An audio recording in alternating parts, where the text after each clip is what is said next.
Welcome to the Center for Spiritual Living Nashville.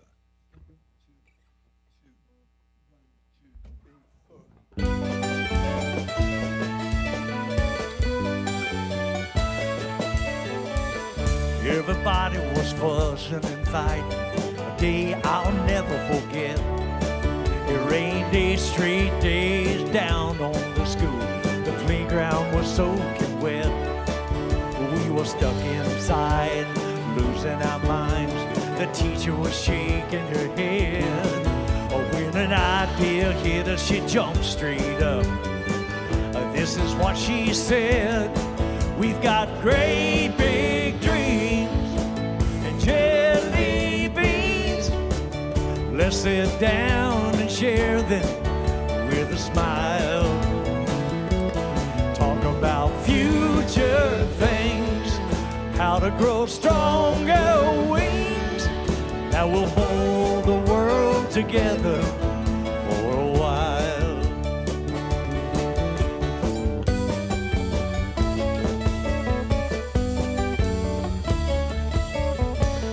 Everybody was fussing and fighting. I saw it on the 6 o'clock news. The House and the Senate, they couldn't get along. Had a case of the Capitol blues. They were stuck inside the political life, trying to work it out. When an idea hit them, they all shook hands.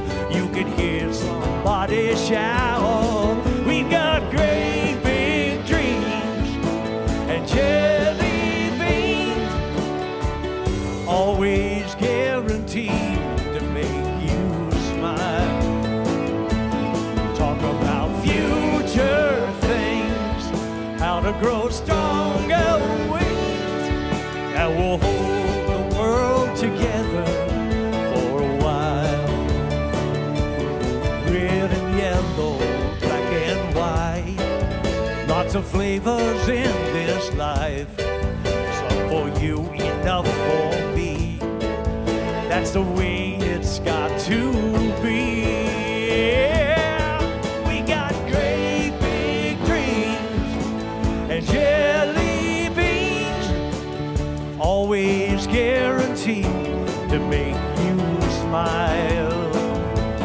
Talk about future things, how to grow stronger seeds that will hold the world together for a while.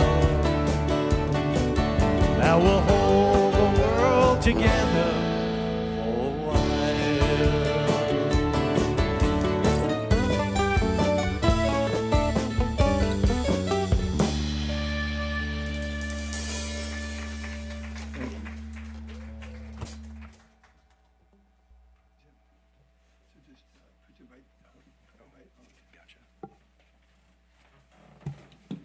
Good morning. That was a wonderful song, Jim. Thank you so much. And good morning to everyone. I'm Alan Woodard. I'm your host today. And let me begin by saying it is a pleasure to welcome you to the Center for Spiritual Living Nashville, as well, and welcome those that are also online. Reverend John's talk today is titled Turning Anger Inside Out. This ought to be excellent, just outstanding. I can't wait. And so we are so happy today to welcome Mark Horwitz, our music director. And we just heard Jim Moore, and what a wonderful song that was. And I want to thank our band, Mark. It's not Mark today, is it? No, it is Mark. Spence. It's Spence today. My script got changed, so it's Spence. And it is Ben Williams on the guitar. And we want to welcome back Larry Faragalli with us.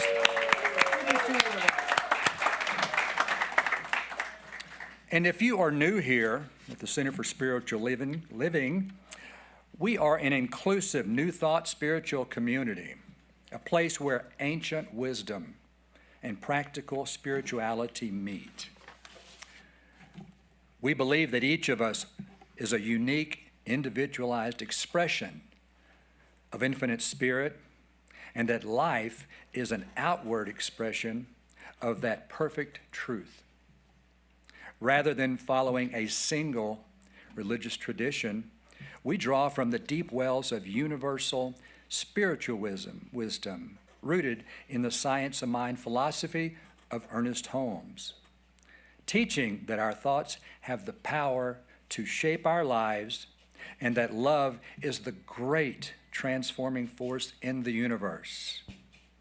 Our vision is to be a spiritual home that opens hearts, inspires dreams, and transforms lives. Our mission is to help people live their best lives through a practical spiritual teaching you can use every day. Wherever you are on your spiritual journey, you are welcome here. I'd like to start with a short quote from Ernest Holmes.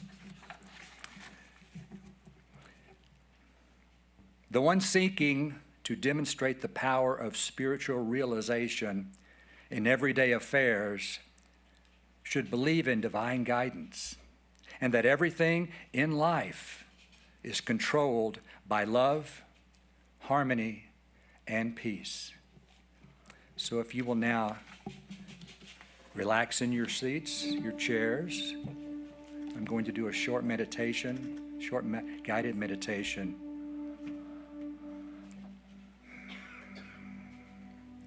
So as we relax in our seats, we take a deep breath through your nose, hold it momentarily, and then breathe out through your mouth. And let's breathe in again. And let go out of your mouth. One more breath, breathing in, holding it, and then letting it go.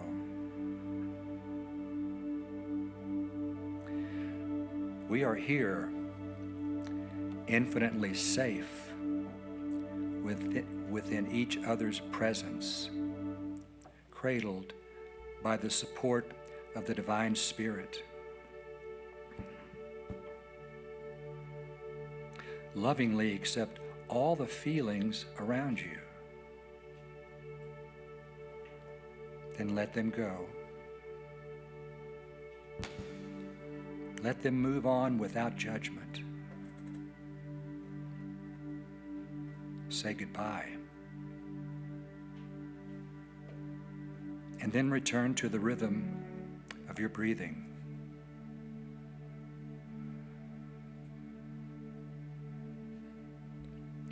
Feel how your body reacts to each breath.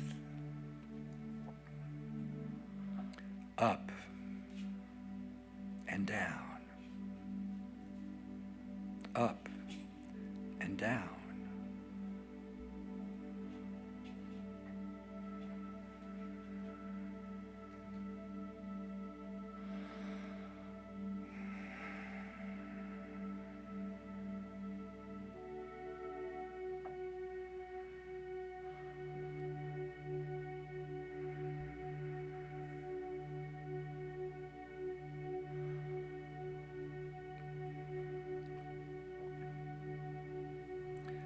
Let any thoughts flow through your mind.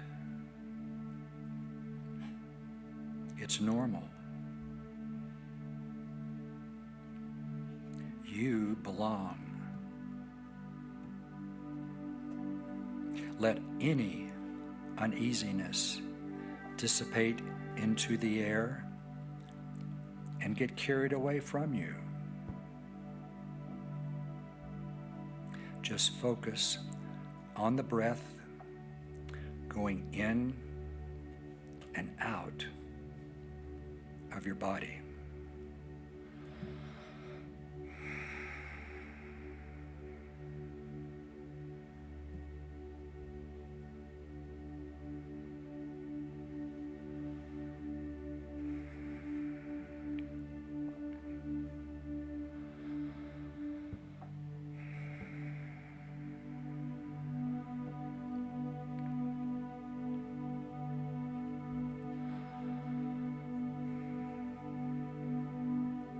with each breath,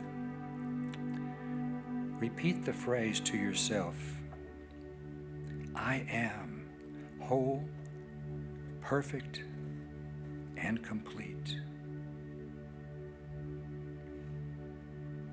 I am whole, perfect, and complete.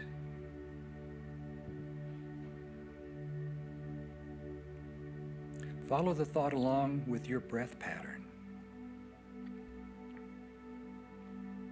Release expectations about how this meditation would go. Just keep bringing your focus back to the fact that you are whole, perfect, and complete.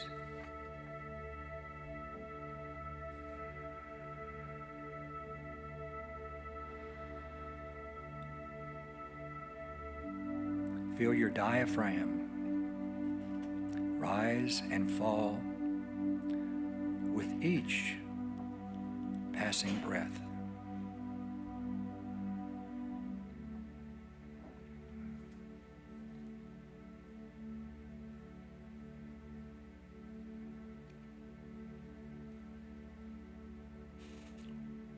We are connecting with the eternal divine who provides peace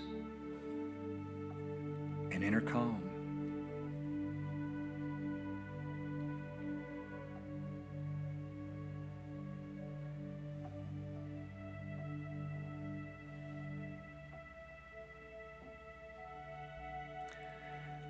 And so now slowly open your eyes. Namaste.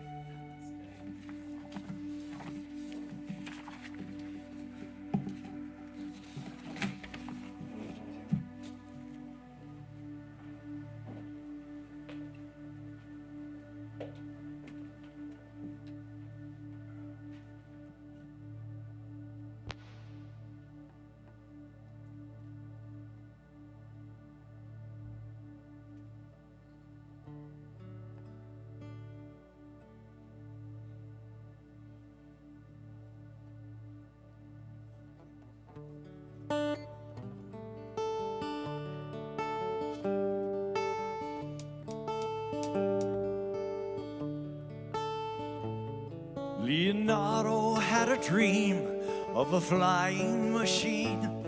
It could play hide and seek in the clouds. All it took was a plan to take off and land. He knew it would work, but how? They said, man, it won't fly. Your head's in the sky. You best keep your feet on the ground.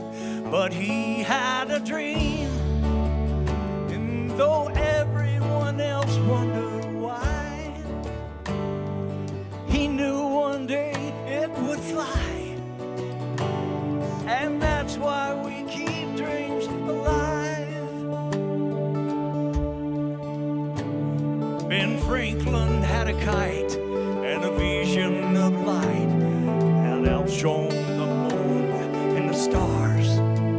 Well, he could read until 8, he could stay up real late and still find his keys in the dark. They said, Ben, it won't work. Why? You can even get hurt. Besides, nobody's really that smart. But he had a dream, and though everyone else wondered why, he knew one day it would fly. And that's why we keep dreams alive.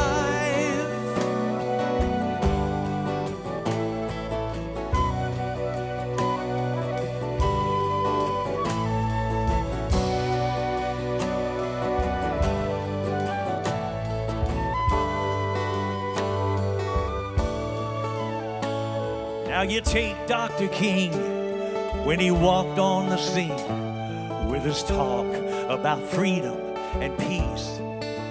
He was crossing the line way ahead of his time. He was hoping we'd follow his lead.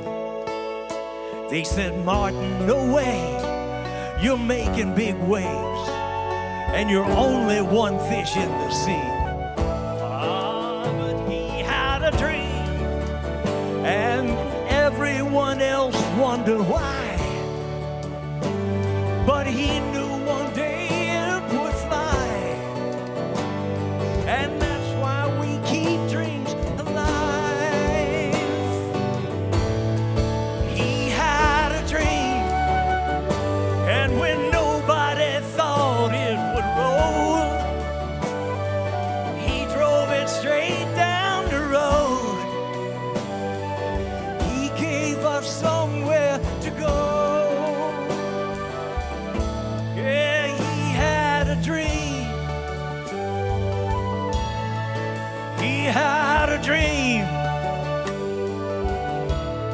Yes, he had a dream. So do you, and so do you, and you, and you, and you.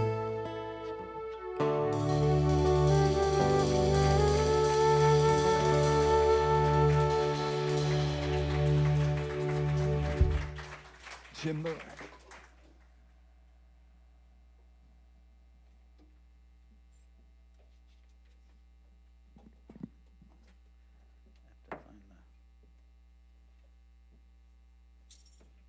That was beautiful. Thank you so much. Oh my God, we have a dream. And you know, one of the things that can get in the way of our dreams and making them and sustaining them and living them is when we get into our own self-critic. We start listening to that inner critic, and we start having that sort of inner dialogue with ourselves that maybe isn't as supportive as it could be. So that's what we're going to talk about today. You know, has anybody else had a week? Like, has this been a week for you? It's been a week for me. What I'd like you to do is just with me, just take a breath and let it out. And then shake it out. Shake your hands, shake it out, shake out that old energy. Let's let it go. We're at the beginning of a new week. We're going to start with joy this week. We're going to let go of that. And speaking of joy, I'm going to talk about self-criticism. So sorry.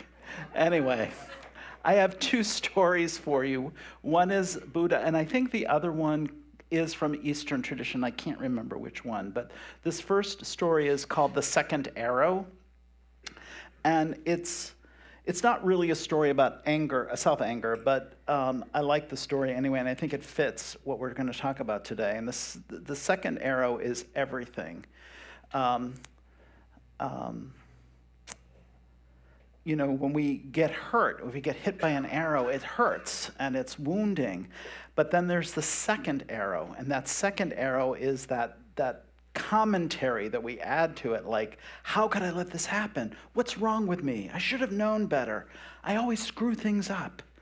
And the first arrow hurts, but the second arrow is self-inflicting suffering. And so the second arrow can be even more hurtful, more damaging, and leaving longer, deeper scars when we in that scene. And we can act that scene out over and over again because we hold on to that belief. That's the Buddha story. And the second story is, I think, really sweet. There's an old teaching about water carrier who carries two pots. One pot is perfect, and the other pot has a crack in it and arrives home only partially full. And the cracked pot feels really ashamed of itself. And eventually the water carrier tells it that they knew about the crack. They had planted flowers along the path, and the water leaking from the pot had been watering them. And the pot thought, my flaw makes me useless. And the carrier said, your flaw makes possible something beautiful.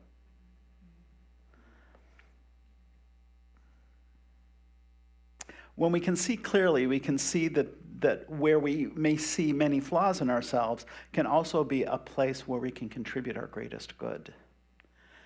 It brings out our compassion, our empathy, our connection to one another.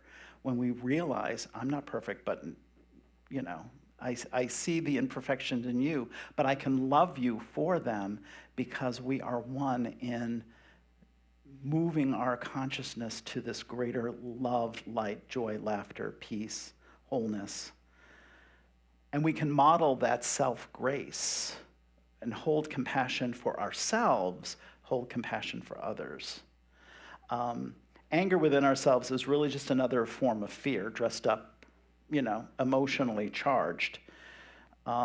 It's really fear of being flawed, or really any number of things. You can list them all, I'm sure. There's also the greatest opportunity to know ourselves deeply and spiritually. There's a slide, a quote by Parker Palmer. And if you don't know Parker Palmer, he's an educator. I would call him a philosopher, activist who focuses on education and spiritual matters. His books are really beautiful. And I like him. He's one of my favorite authors. And he says, "My life is not only about my strengths and virtues, it is also about my liabilities and limits, my trespasses and my shadow. An inevitable, though often ignored dimension of the quest for wholeness is that we must embrace what we dislike or find shameful about ourselves as what we are confident and proud of." We hold ourselves holistically, all of us. It's that old idea of, like we've talked about this here, if you start to you start to do spiritual bypass, which is, oh, it's all good, it's good, I'm not going to look at this other stuff, then we're not really able to liberate ourselves from that which is keeping us held in this idea of separation, which is, of course, a false idea. So the idea is that we step into recognizing, okay, this is good, needs work, and love all of it. And if you're someone like me, I've done this. I can continue to do this. I am still liberating myself from this idea of negative self-talk. It's that angry inner voice that says things like, "I'm so stupid. I always screw things up. What's wrong with me? I should have known better. I'm not enough. I don't deserve to be happy or to be wealthy or to be loved." And what I know about this is these are just emotions with no other outlet, so they get turned inward. And it's important to remember that because they are emotions just sort of stirred up in the moment, that they are transient. It will pass. It is not a moral failure. In fact, it can be a very helpful data gathering tool. Right? It brings good information to us when we stop wounding ourselves with it. We can pay attention to it and go, okay, these are things I need to work on. It tells us that it also helps us understand, well, something matters. And that's why I'm getting down on myself, because I didn't get there, but it matters to me. So that's important for me to identify and know, okay, this matters to me. I'm going to work with this. Or a boundary has been crossed, right? Maybe I've crossed somebody else's boundary and I'm angry at myself for doing that. But then that means that's an area for me to pay more attention to and know that my friend, my person, the person that I've done that to is somebody that represents an opportunity for me to care even more, to respect them even more, to hold them in higher regard. Something just feels unjust, and I'm upset about it. Or something needs to change, usually me. And that's my judgment. And we let go of judgments. We let go of the judgments. It is an invitation to practice self-forgiveness. Maybe some of the hardest forgiveness that we actually end up doing. The goal of which is to develop unconditional friendship with ourselves. We befriend ourselves. I mean, imagine if you're talking to yourself. A lot of times when we're doing that self-talk, we're talking to that little kid in us, that 3-year-old, that 4-year-old, right? And if you can picture that, you can picture yourself, how would you approach that if it were really a 3-year-old or a 4-year-old? We would approach it with love and compassion and care. We would take care of that little one. So applying that to ourselves, we learn that we have to take care of ourselves. There's a Pema Chodron quote that speaks to this. She says that the first step is developing an unconditional friendship with yourself. Unconditional friendship means staying open when you want to shut down. When it's just too painful, too embarrassing, too unpleasant with what you see in yourself. We see it. This is Brene Brown teaches us too. We stay open in the vulnerability. We stay with the feeling. We stay in it to bring us through it. And we end up knowing ourselves better. And we end up loving ourselves even more deeply. And what is my fear and anger really trying to tell me? What would happen if I listened to my anger, my inner critic, without allowing it to run my life? This is important because it lifts our spirits and helps us feel good about ourselves. The negative self-talk is yet another place in our consciousness where we, without meaning to, are affirming separateness. And of course, particularly if you're new here, we're not about separation, we're about oneness, we're about unity. We are coming back together. And self-healing is a reassembling of self. It is a coming together. We become one within ourselves. We can bring that oneness into our community. It's funny, isn't it? The ego always wants to invite us into believing that we are separate, and spirit is always encouraging us and telling us that we are not alone, that we are not separate, that we are in fact one. And our teaching reminds us that we are one with spirit, and through this omnipresent truth, capital T, we are one with each other, and we are powerful, radiant, and good. And if you do nothing else when you're in the midst of this self-talk, maybe just remind yourself that, yes, even with this, I'm good. I am good. The I am is a powerful statement. So when we get into these spiraling thoughts of self-deprecation and unworthiness, our teaching reminds us to interrupt the pattern of thinking. Free ourselves, we disrupt it, right? And here's the problem. Let's talk about disruption for a second. Here's the thing that I came to when I was like, I'm doing this work and trying to figure this out within myself. I'm like, well, as a child, I imagine many people are, we're schooled to be polite, right? We're taught, well, you don't interrupt, like you're all being very quiet and nice for me, you're not interrupting. We don't disrupt. That's just something we don't do. And yet, that is exactly what we must do when we are dissing ourselves. I missed that day at school.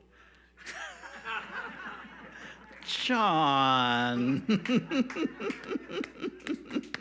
But you're never disruptive. You always add something really wonderful and ask good questions.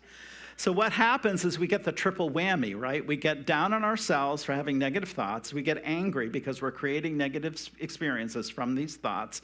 And then we are feeling bad because we're being told to be disruptive, which goes against the lessons of our childhood. So we're like, wait a minute. And so what do? Okay. There's really the only thing we can do. We call on our faith. We call on our courage, we call upon our inner strength, and we disrupt anyway. We interrupt the negative self-talk, and replace it with soothing words of love, kindness, and acceptance. We remember the truth of our being, that we are created from and are expressions of unconditional love. That's really all we are. I know we feel like we have to get there, but the truth is we are already there. Stuff just got in the way. So we are already there. We are already in spirit. We are already unconditional love in this human form. Our job is to release it ever more, always more. So I have a process for us, because why not? Let's have a process around all this. So I'm curious to see how this came out on the slides. So the first step is to acknowledge what you did or didn't do, or how bad you were, or emotional, or hateful, or less than, or how judgmental you were, or maybe the sense of failing, or less than the expectations set on you by others, right? I'm not meeting the expectations that people have for me, and I'm feeling really down on myself about it. Take a breath. Say, okay, and I am still loved and deserving of love. Even with that done, I am still loved and deserving of love. I am still lovable and ready to give love. I am still loving and I am ready to receive love. We remind ourselves that it always comes back to that, right? We can drift into self-criticism and all of that kind of stuff, but we always have to come back to love.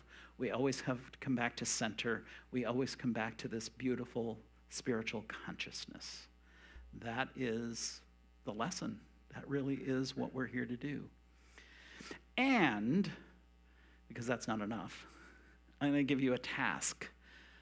And your task is to do one loving act of kindness within the next day or two, whenever you can get to it.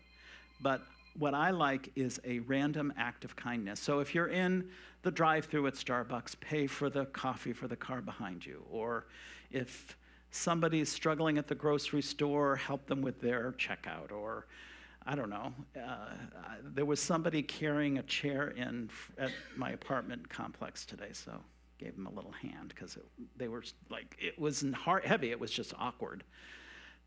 Random acts of kindness. And the reason is because, and then you have to report back on how it goes. I want to hear back from you. The random act of kindness starts a new pattern of thinking and belief about ourselves. It is a great way to disrupt the negative self-talk. After all, how bad can we be, if we're willing to be kind, even in a small way? It opens a path of recovery. And that's what Ernest Holmes reminds us of when he said, quote, "You can attract only that which you mentally become and feel yourself to be in reality." We are feeling beings. We are in our feelings a lot. And I think we sense the world many times through our emotional system, right? You walk into a room and the vibe is off and you just kind of sense it, right? We're working with our emotional system.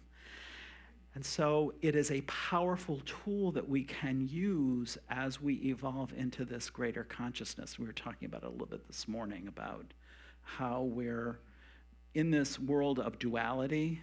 We're in relationships, right? We're always relating to each other. That's how we get perspective.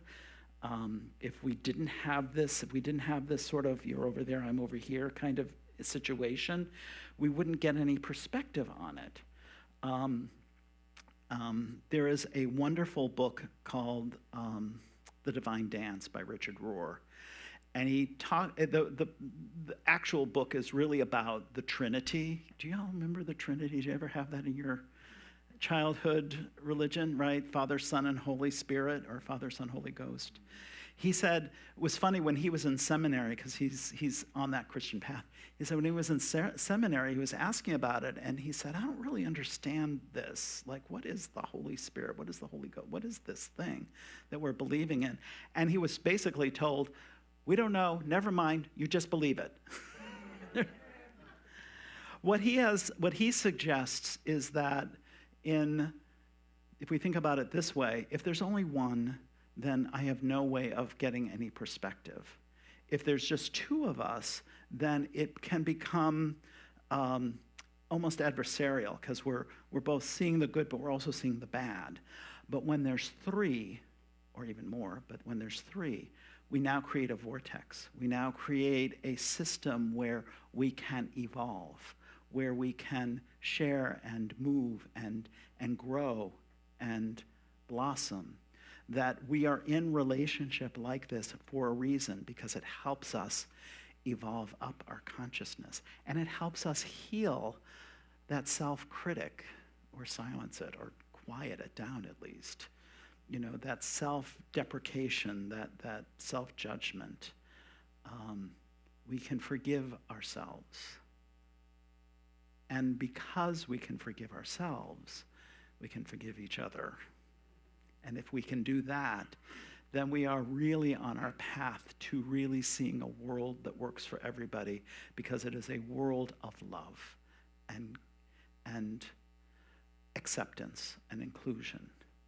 It is a world that really embraces this spiritual teaching in its action, right? We're alive in the world, so we're not just praying words to pray them, we're acting them out. We are changing our behavior. The way we're showing up is affirming the faith that we have, this teaching that we have, that we are unconditional love in this human form. And I know it gets challenging. And we'll trip up and we'll backslide, and then we come back again and remember, I am love and I'm still lovable. There may be work for me to do. There may be repair work for me to do for myself and others, but I'm still loved. So let's go back to the cracked pot for a second. The pot never needed to become perfect. It needed to see itself the way the water carrier already saw it. It is the very reason there were flowers on the path at all. Our things that we perceive as our flaws can be the place where the light comes streaming through us the strongest, and where we can bring our greatest gifts into the world. That's what the whole process is for, not to stop being human, not to never feel the first arrow like the Buddha story. Life will still strike us, life happens, but the second arrow, the one that we shoot at ourselves, that one we can learn to set down. So the real question is, who am I choosing to become? One interrupted spiral, one disrupted spiral thinking at a time. Because every time we disrupt that pattern, every time we choose, I am still loving and ready to be loved, instead of what's wrong with me, you are not just healing a moment. We are becoming, in thought and feeling, the person who no longer needs to even call on that second arrow at all. What I would say to you is, remember, we were never the cracked pot. We were always the water finding its way to something beautiful. Take a breath, breathe that in, and just let it be.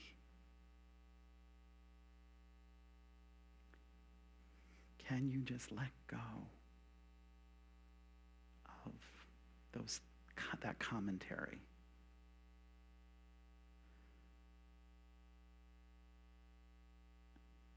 Another good task, if you want another one, is to make yourself laugh.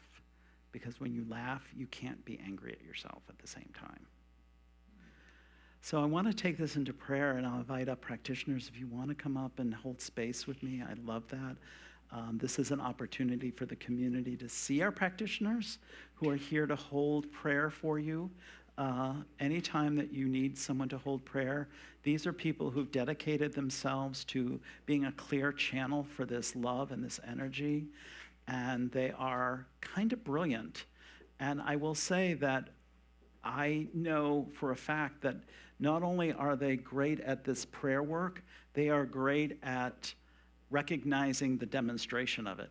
And they have those demonstrations. So I know this prayer stuff works. So if you're new, we don't pray, oh, here's Dale, yay. I'm so glad you can come out from behind. Dale does our video. He's also one of our practitioners, so yeah. So glad he can come out and join us. If you're new here, we don't pray to something outside of ourselves, beseeching and praying for like, oh, please help me or whatever. We pray from that inner light, that inner life, that thing, that place within us that is that love that has always been there. And if you take a moment and you get quiet, you can even really sense into it. It's like, oh yeah, that love, that core of my being is always there. So we pray from that. And we recognize that that is, we're calling that into even greater expression by this prayer treatment, the spiritual mind treatment. So I just say a word of blessing at our time of spiritual mind treatment together, just recognizing God, source, the all that is all, this bountiful, beautiful, creative spirit. Whatever your word or phrase is fine. Just use that and allow it in. And we just recognize that it is everywhere and every when. It knows no time or space. It is omnipresent, omniscient. It is in and through all that is, as it is creating all that is. It is all that is. And because it is all that is, it is in me, as me, for me. I am one with it. And this oneness is a powerful experience to recognize and know. And knowing this for myself, I know this for each of our practitioners. I know it for everyone in this room and online, and I know it for all of CSLN. I just know that we are one with the one with Source, one with this beautiful unconditional love that is always and ever expressing. And so from this place, I just know for each person that they are finding in their own life path places and spaces to just be kind to themselves, to let themselves off the hook, to know that they are loved and always have been loved and always will be loved, that there is this powerful love that is bringing forward good and greater good. And any area of life that we may calling in that we feel love needs to express even greater abundance, wholeness, harmony, careers, families. I just know that as we hold love, light, joy, laughter in those spaces, that something is transformed in this moment. I know that it is so because I have seen it happen over and over and over. And so I'm so grateful for it. I'm so grateful for this teaching. I'm so grateful for this awareness. I'm so grateful for the powerful presence of Spirit in and through all that is. I'm so grateful for this forgiveness, and I'm so grateful for each and every one of these beautiful souls that are part of this. So grateful for all of it. I let it go. I release it into the action of divine law that always says yes and makes itself manifest after these thoughts. And so letting it be, I confirm it is so by simply saying, and so it is. Thanks, everybody.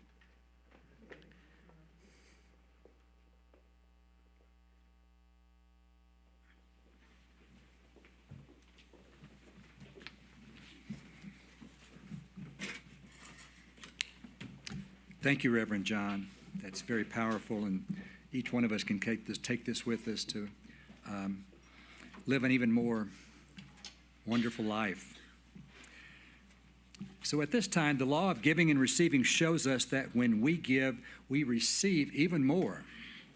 So if something has touched you today, there are many ways you can share the love with us, and we are grateful for your offering as your donations make all of this possible. I'd like to ask Marilai Rosebaugh and Cynthia Crook to come forward now. Thank you for volunteering. In addition to the baskets being passed, we also have a few other ways we can accept your gift to the center. To use a credit card, we have a QR code posted in various places. And if you're watching online, there's a link on the screen, and of course, you can visit our website.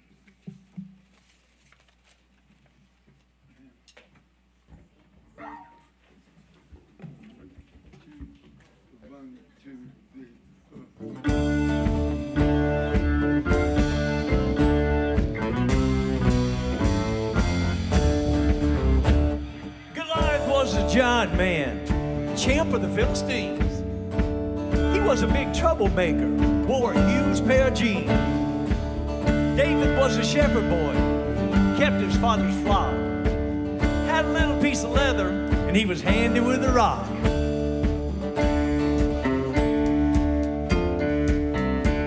Now David's father, Jesse, prepared his brother's meals. That little shepherd boy took it out to the battlefield.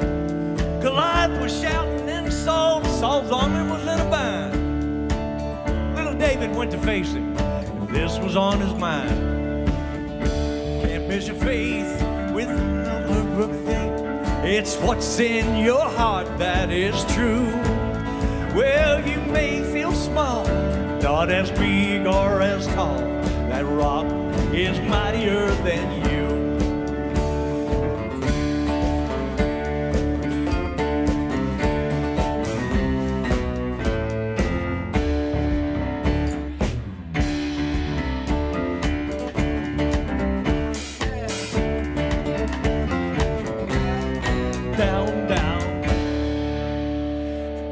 Now Goliath saw the shepherd boy. He cracked a wicked smile. Then he pitched a baby fit. It was this kid that cramped his style.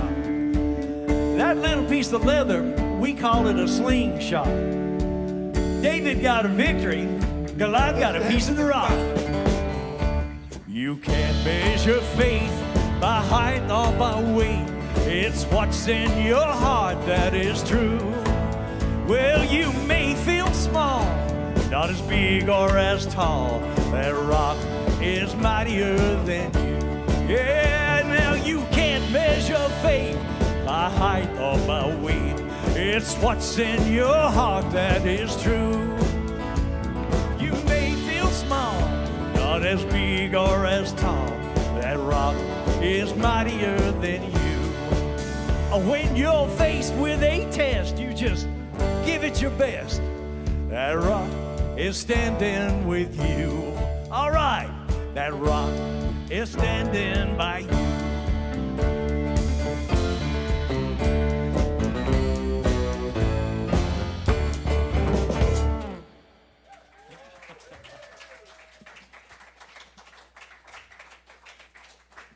Thank you, thank you, thank you, thank you. Thank you, Jim Moore, Mark Horwitz, who put all this together. Thank you, Mark.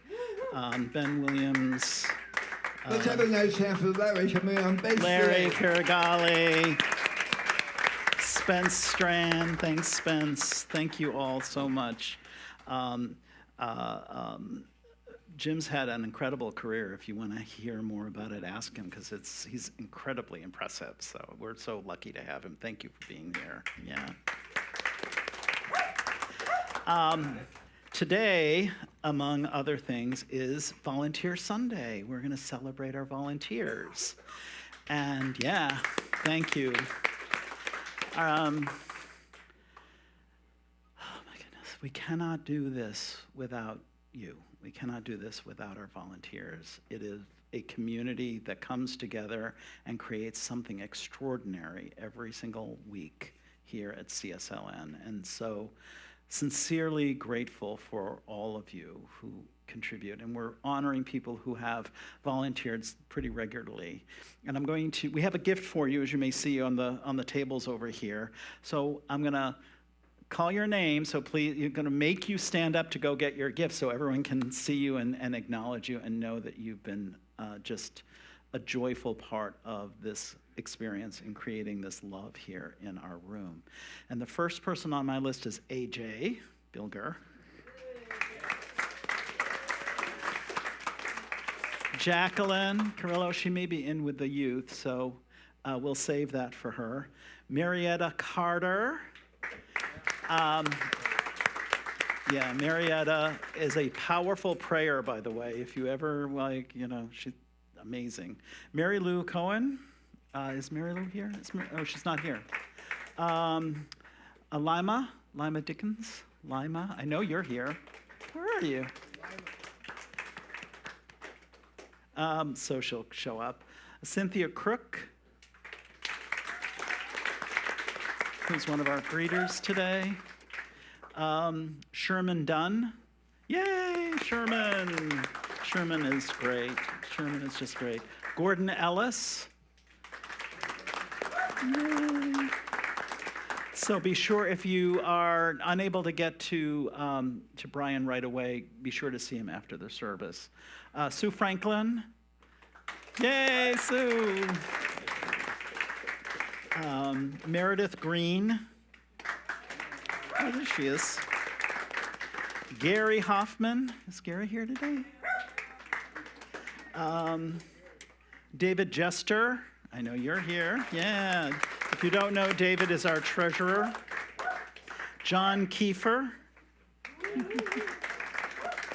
My favorite troublemaker. Laura Landris. Is Laura here? No. Erica leads. Erica's here. I know. I saw her. Yeah. Erica leads our Caring Hearts team, and beautifully leads our Caring Hearts team. Gina Leone. Yeah. Karen McLaughlin, I know she's at home today because she just texted me, but we will get her gift to her. Marcia Nikad.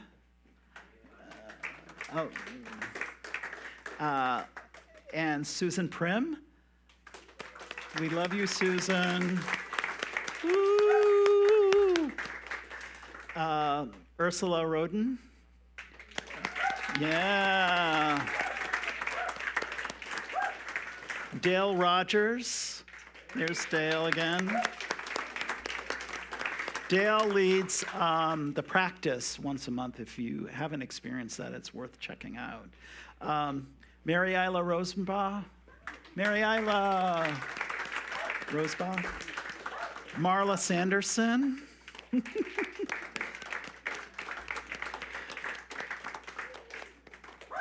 Gwendolyn Smith. Woo! You recognize Gwen. She's hosts for us, and she's also a practitioner and wonderful. Amy Stevens. Yay, Amy. Amy Stevens. Kim Stokes. Kim's here. Steve Trinwood. Steve Trinwood. Thank you, Steve, for all you do. Dottie UFI. Oh, I don't think Dottie's here, but we honor you and celebrate you, Dottie. She's one of our practitioners as well. Julie Walski. Is Julie here? Julie. Deborah Weeks. Deborah has been in and out a little bit more lately, but she's been a tremendous help to us even since I've been here. And then, of course, Alan Woodard.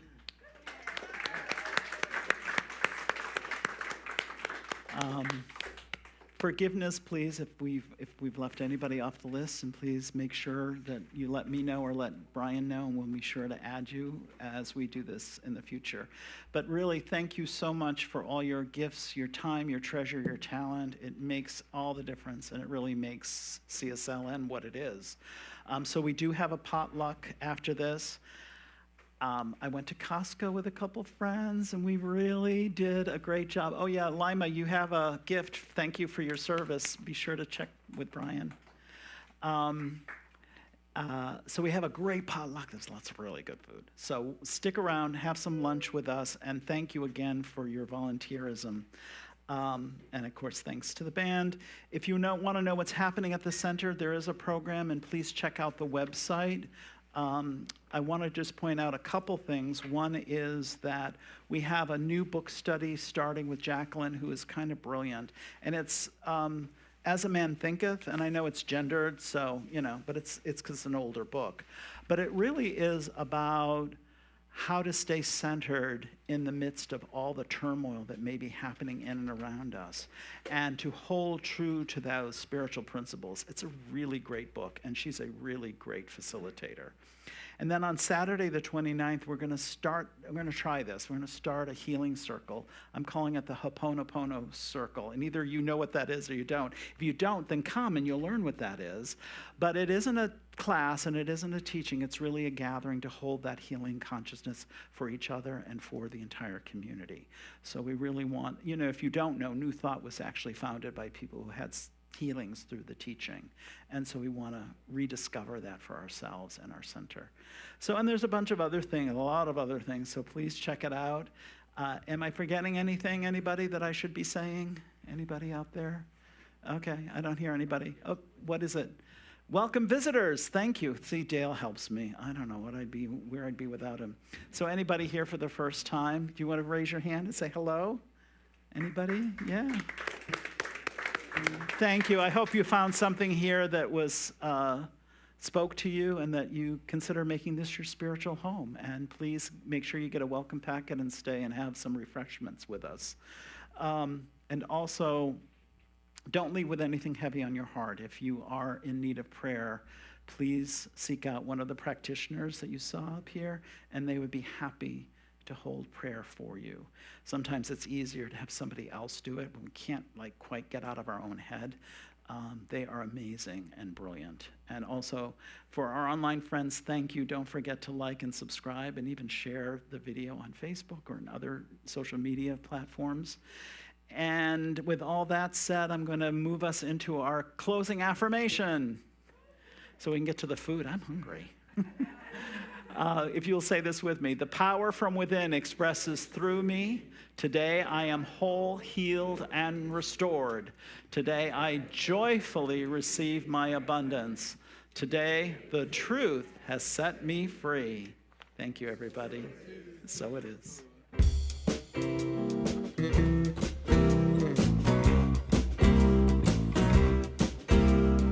Think of your fellow man, give him a helping hand, put a little love in your heart.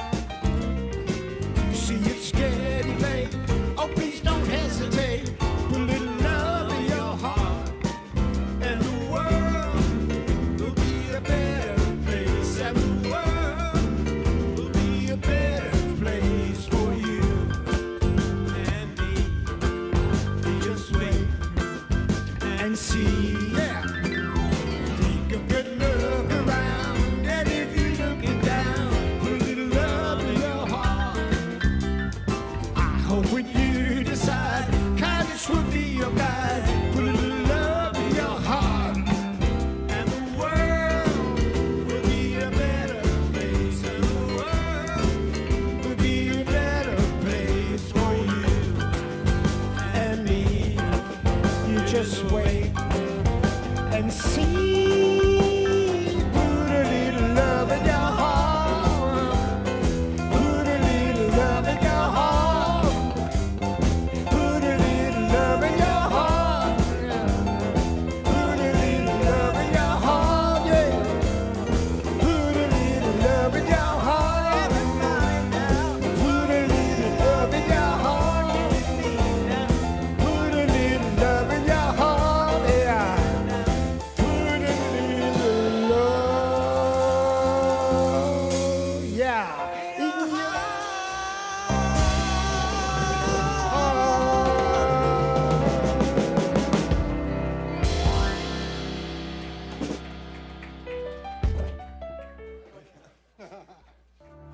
This program is a service of the Center for Spiritual Living Nashville.